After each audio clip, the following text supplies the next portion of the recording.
mean, just tell us about that. You're living in Maine. You've been in Maine for a couple of years now. You have long roots in Maine. Give me your perspective on what's happened with Mills and Platner. We would have to take an entire other hour to tell that full story. However, we have a little bit of time.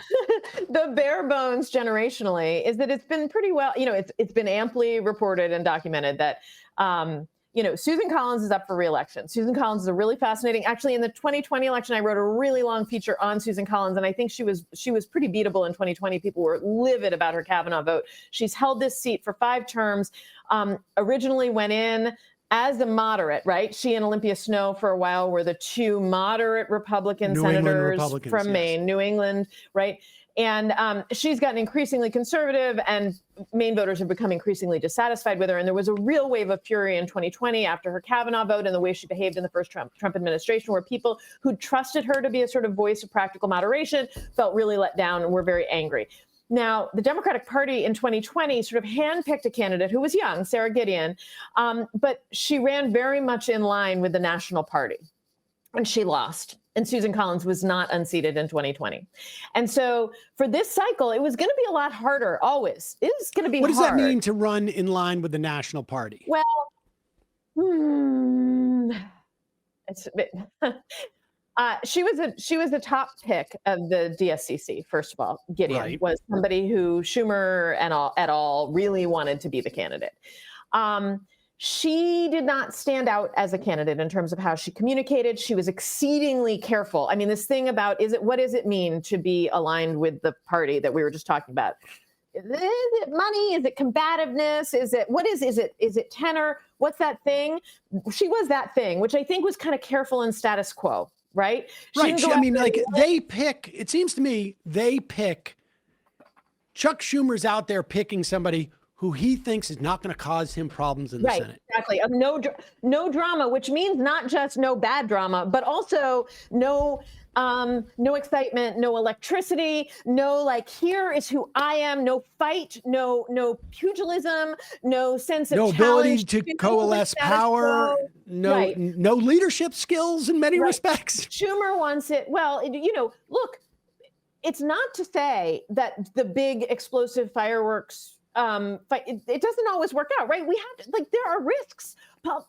Life, politics, leadership are risks. We take bets, right? We take bets. I took a bet on John Fetterman. It was a really bad one, right? These things happen.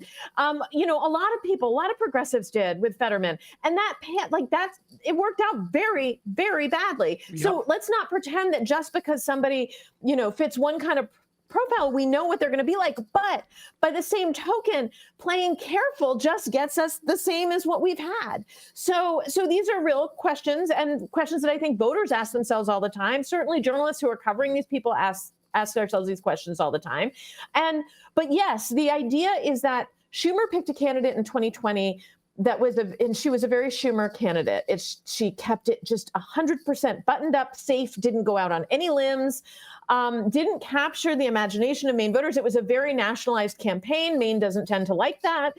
Tons of people coming in from out of state. It didn't go well, and Susan Collins won. And so this year it was going to be even harder to unseat her because she is the head of the Appropriations Committee. And the big argument on, that the Republican Party has orchestrated, they're very canny, on behalf of this vulnerable Senate seat that keeps them, one additional vote in the Senate, is that they have sort of enabled her to bring money back into the state via the appropriations process. And that is the thing she promises all the time. And there are signs all over the state. This project, these jobs brought to you by Susan Collins. She is a very tough candidate to beat. Chuck Schumer decided that the candidate that he wanted to run against her is the second term sitting governor, Janet Mills, who is a very popular governor. She's hated by Republicans, but she is widely beloved by a lot of Democrats. She is a moderate, really good on a couple issues, not so great on other issues, by my lights, but she is very well liked. She is 78 years old. And if she ran and won, she would be the oldest freshman senator in history. And this is who Chuck Schumer decided should be the candidate. And he decided based on his own metrics. And those metrics have some historical merit. He likes candidates that have won statewide. In Maine, one of the big talking points about Mills is that she's the only Democrat who has won statewide in a long time. Now, that is in part because Angus King is an independent and he basically reads as a Democrat, but he caucuses with the Democrats. But he has certainly won statewide, and because a lot of the other statewide officials are appointed by the legislature, voted on by the legislature, not by. So it's a little tricky to say she's the only Democrat who's won statewide in a long time. But it's also, it's true. Yep. And that is a metric that historically, if you won statewide, there's a greater chance you're going to win statewide again. But that really changes when you're talking about somebody who is coming up on their 80s, when you're talking about a state that I want to say something about the voters in the state. They're really sophisticated voters, in part because as a small state that does require robust representation in order to bring money in, to get equal representation. Maine voters are pretty well versed in terms of how the Senate works around seniority. That's one of the things Susan Collins has always had going for her, is that she can talk about what it means to be senior in the Senate and have it resonate with voters. And voters understand also what it means to send a 78-year-old to a Senate seat who says up front she's only going to hold it for one term and isn't going to be able to have that level of seniority. She's going to be a freshman senator, even though she's not going to necessarily have the freshman sort of energy per se. Right. Well, and that puts you back at ground zero. And that's going to happen with whoever comes in to fill that Senate seat after Collins, whether it's this time, whether it's next time. That happens when you elect a new senator. But I think that there is a sort of awareness that, in part born of Collins' career, that like what it means to gain seniority in the Senate for the state that you represent is actually meaningful. And so I think that's a real question that's being had around the Mills candidacy. That's interesting. And her argument that she made to me, I went and I talked to Janet Mills, your thing about who says these things to these people. A lot of people are actually saying to Janet Mills, tell me why you're doing this. And I had that conversation with her directly. And to her credit, she was very willing to have the conversation and make the case as to why she was making this choice. And she views this moment as a particular emergency, right? And she says, it's just 6 years. It's just 6 years. And we know I can do this in the state. We know I can win this. I don't think it's settled that she can win it. I think in part, some of the polling that happened. So that, the other thing that happened is that a candidate came up this summer, Graham Platner, an Oysterman from the Mid-Coast, with a very left populist message. And the enthusiasm for him here in the state, and I say this both as somebody who lives in the lefter-leaning downstate region and whose family is from the more conservative rural region up north, and I spend a lot of time there and have many, many connections there. The sort of fever for Graham Platner was pretty extraordinary through this fall. And in fact, he was polling in the first poll that was done, he was polling 34 points against Janet Mills, and Janet Mills is like a well-liked politician.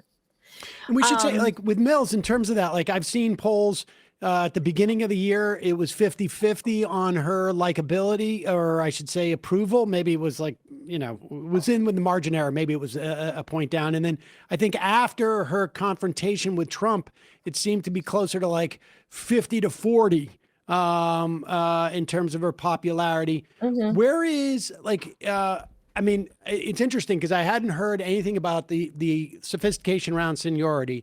And we should say, that's my perception based on having reported on Collins in the past and talking to just voters. I think that makes a lot of sense. And then I think the idea that like you're going to do one term means you don't even begin to build seniority for 6 years. Right. Yes. Like you're still 6 years out from like, essentially, it's like almost like refining your mortgage you're only paying interest essentially for the first, you're going to do that 2 times in a row. How much of what Platner's doing now that she has entered the race, because he had basically the floor for, himself for 4 or 5 months. How much has the sort of like controversy around the Reddit and the tattoo and how much has that dampened the enthusiasm from your perspective? And how much is he leaning into that concept of like, her age, she's going to be the oldest person to ever enter the Senate as a freshman, and B, the implications of that in terms of seniority and delivering from Maine, 12 years out or so, and see like just how much is that, and where is his enthusiasm at this point? Okay, so a bunch of different questions there. In terms of so there have been, as soon as Mills got in the race, like within 48 hours, there were a lot of stories that dropped about his history of bad comments on Reddit, sexist, racist, homophobic comments on Reddit. And then, a story that he actually wound up telling himself, but because it was being shopped by somebody to other media outlets about the fact that he had a tattoo that looked like a Totenkopf, a Nazi symbol that he got when he was in the Marines, which he says was never the intention of the tattoo. And it's not worth delving into all of that right now, except to say we've that talked about it ad nauseum. I will tell you that. Right, we have talked about it quite a bit on this program. I know everybody has, and it's like it's endlessly fascinating to me because I'm living here in the midst of it and have a lot of opinions about it. But also, I feel like every time everybody's just talking about it so much that I'm like, shh.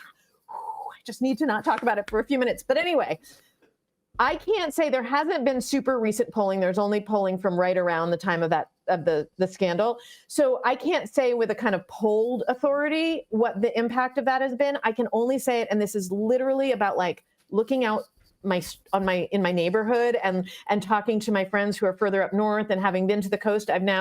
I have not yet observed any measurable dampening of enthusiasm for Platner, which is not to say that people are happy to take on a little racism, sexism, and Nazism with their progressive politics. It's that they do not believe that those stories reflect who this person is right now.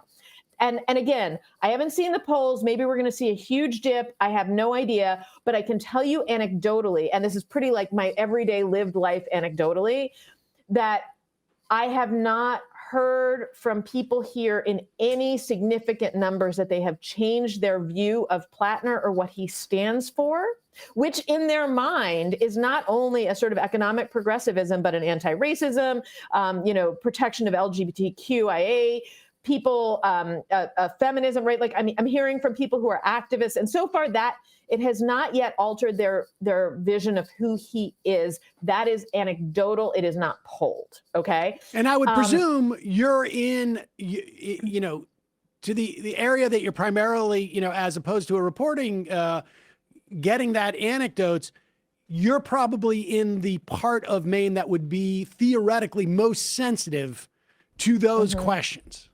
Yeah. And I'm talking to a lot of people who are activists on these issues, again, and I'm living here. I am also a reporter. I expect at some point I will write on this race at length. I am not currently writing on it at length. And so I've been in a sort of half human being, half reporter mode where I am talking to everybody all the time. I did, when I was writing this generational story, I was reporting it thinking that Maine was going to be a bigger part of it. And I was doing reporting with voters for several weeks through those scandals. And then it became clear that that was going to blot out the rest of the piece. And so we brought it back to just Mills. But so I have actually been working as a reporter here too, talking to people about this. And yeah, again, I don't want to say there are no defectors. There certainly are. I've talked to a few. But the vast majority of people who I have spoken to so far up to this point, and we don't know what else is going to come out about Platner. I mean, one of the things I write, and I think this is really important, I think there was some hope from Platner supporters that Mills wouldn't even enter the race because he had gained so much traction. He did so many town halls. He met so many people in person in the period between his entering and her entering. And there were Platner signs everywhere in this state. And it's very, more than a year before the election, that's very rare to see this level of excitement, hundreds of people gathering for these town halls.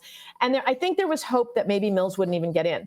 I write in the piece, and I really believe this, I'm so grateful, no matter what your politics are, that actually she did, because this stuff that came out about him, whatever you think of it, was really important to get out there, right? This is one of the things about a new generation come out of one way or untested. another. Yes, and it is absolutely true and fair to say that with a generation of new candidates coming into the public space, we've talked about it before, there are big risks, and you need to and these people aren't necessarily tested. They aren't necessarily vetted. And I don't think that should be disqualifying. I don't think that means that you can't have them run. I just think that it's good when they do run, you got to get some, you got to get some practice.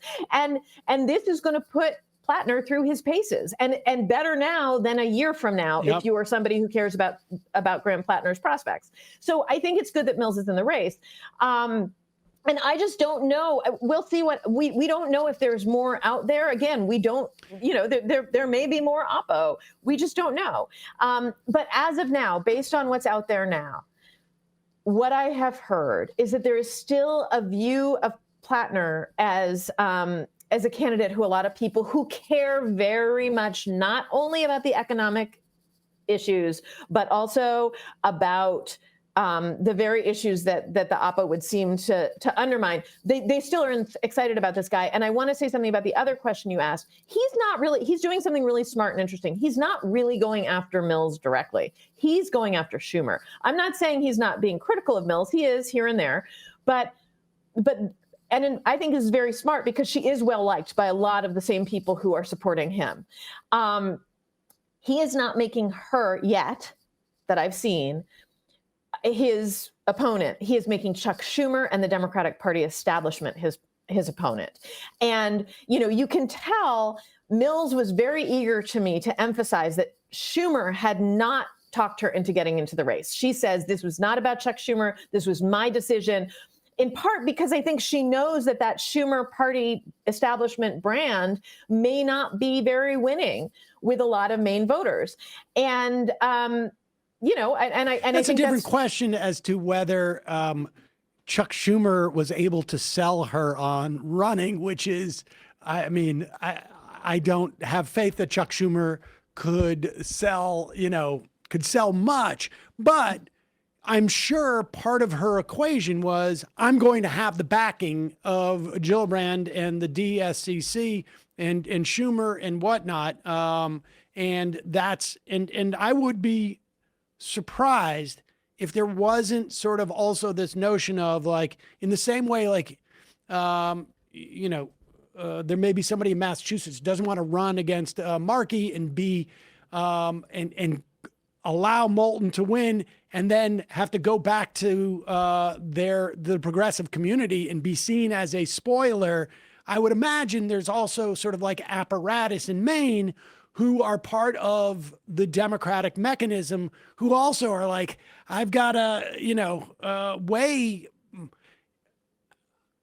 10 years from now, am I going to have a job in Maine politics if I go with Platner,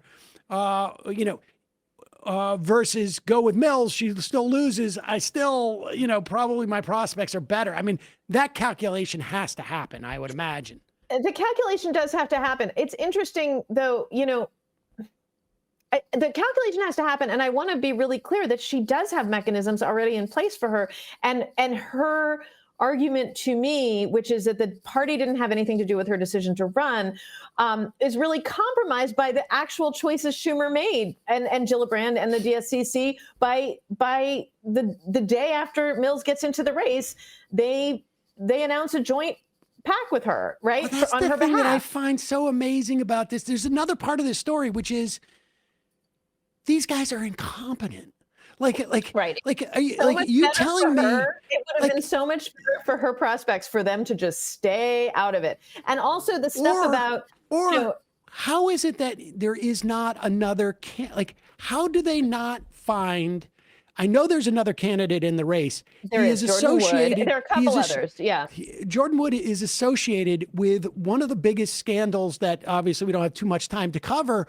Although we did interview someone from the mothership, which was like this sort of scam PAC thing. And he was associated with Citizens United PAC, which, it's unclear where that money went down a hole.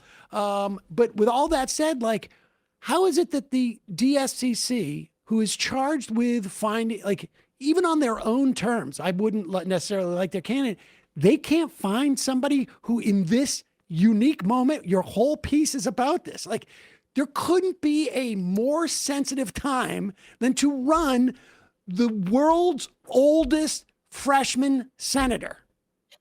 Well, I think this is a lot about, it goes back to this thing you and I keep circling back to, which is power and the centers of power, and that you may be near all that authority, money, whatever it is that's,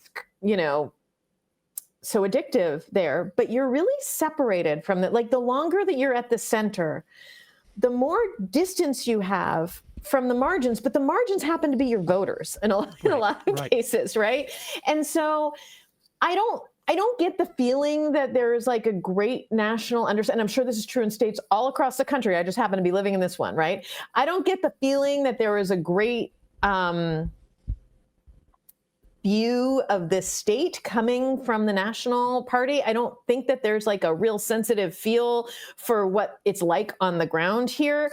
I do want to speak slightly to the idea that they could just get somebody else in there. I want to say that the excitement around Platner is really unusual, and he's a very unusual candidate. It is not, and this is something Michelle Goldberg wrote in her piece about Platner a week or so ago, like the fantasy that you could just bring in another candidate like a Not Mills who could knock out Platner is its own kind of fantasy too, because, and again, I don't think they could find somebody. I mean, I think he's a unique talent. Very unique talent. Now, that doesn't mean, again, we don't know. There's a lot of things we don't know, and I don't want to, but the excitement he's creating here is not anything I could have predicted when I saw his first video getting into the race in August. I had no idea what it was going to feel like to have this guy on the ground and to watch everybody I know, like asking questions, going to town halls, more than a year out from election. Right. That is not something that a party apparatus can produce on command.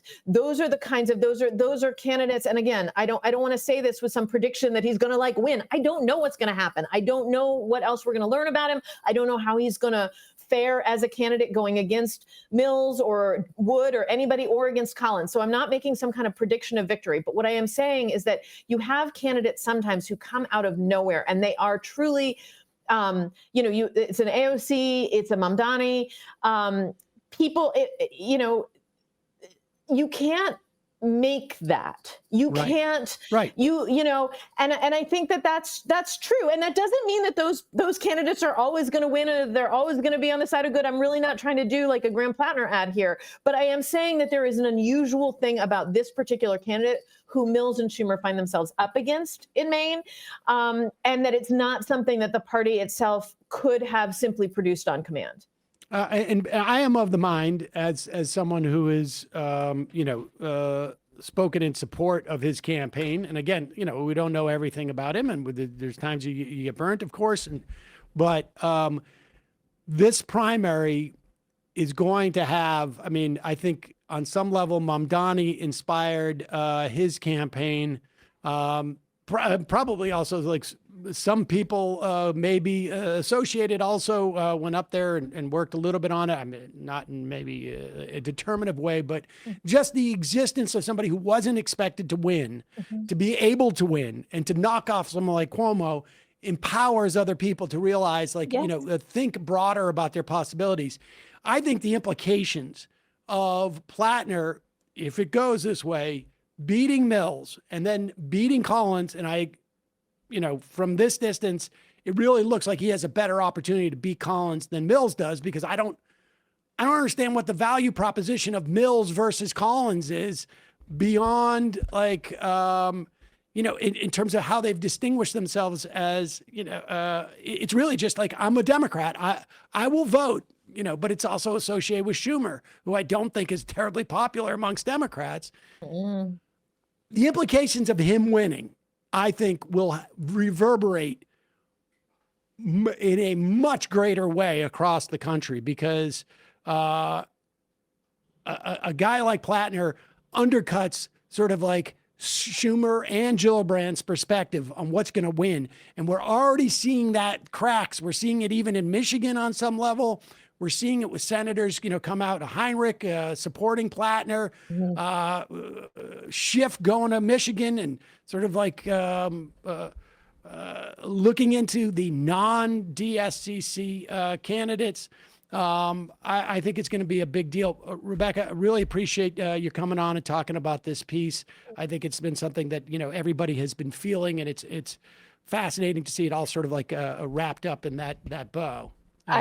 appreciate you having me. And I just wanted to tie your last comment about Platner, Mamdani, AOC together. This piece that I wrote is about the older generation. It's looking specifically at that older layer. And I think one of the things that maybe we're coming to is that there's a lot of waiting for them to do the right thing, and in fact, some of the people from Jerry Nadler to Tina Smith, are stepping aside in part to make room for young people. But I think we're also looking at, to go back to the beginning of our conversation, it's going to be the young people who come and knock it down. Yep. And I don't mean just chronologically young. I mean like the next generation that understands democratic leadership in a different way and strategy in a different way is actually going to come and force the issue. And it's not always going to be a matter of the older generation acknowledging that it's time to move aside. And, regardless of what happens in Maine, I think we're seeing that in lots of instances around the country. Yep. Power does not give itself up willingly. Yep. Rebecca Traister, we will put a link to your piece in New York Magazine. Thanks again. Really appreciate it. Thank you so much for having me. Hey, folks, don't forget to hit the subscribe button and check out our daily show. We do it every day at 12 p.m. Eastern for about 2.5 hours. We even take phone calls. You should check that out.